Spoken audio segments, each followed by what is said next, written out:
Ngayong taon, paano nyo gagawing espesyal ang pagdiriwang ng Kapaskuhan?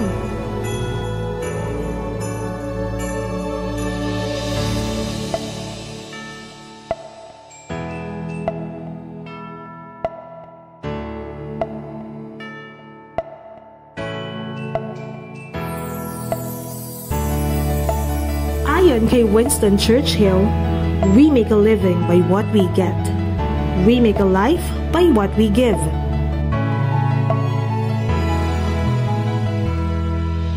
Isa sa pinakamagandang bagay sa mundo ay ang magkaroon tayo ng pagkakataong tumanaw ng utang na loob sa mga kabutihan na ating natatanggap sa pamamagitan ng pagpapalaganap ng kabutihang ito sa ibang tao at sa komunidad na ating kinabibilangan.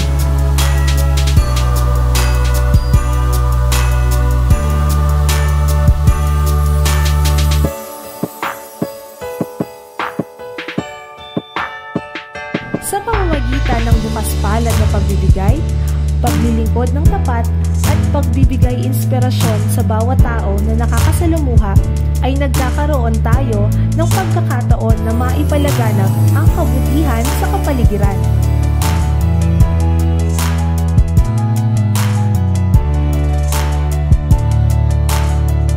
Ang mga pagsubok, karangalan o anumang mahalagang pangyayari sa ating buhay ay lalong nagiging makabuluhan kung naiibahagi natin ito sa ating pamilya at sa mga taong mahalaga sa atin.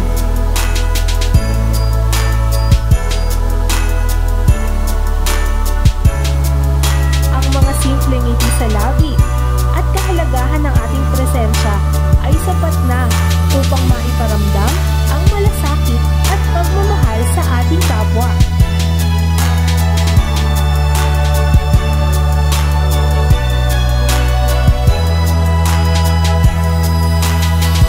Ngayong Kapaskuhan, gusto naming magpaabot ng buong pusong pasasalamat sa mga Rakilistas na patuloy na tumatangkilik sa mga produkto at serbisyong Tatak RPI.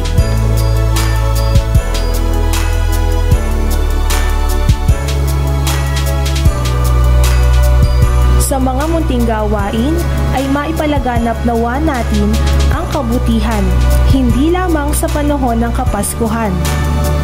Rakilistas, always be a blessing.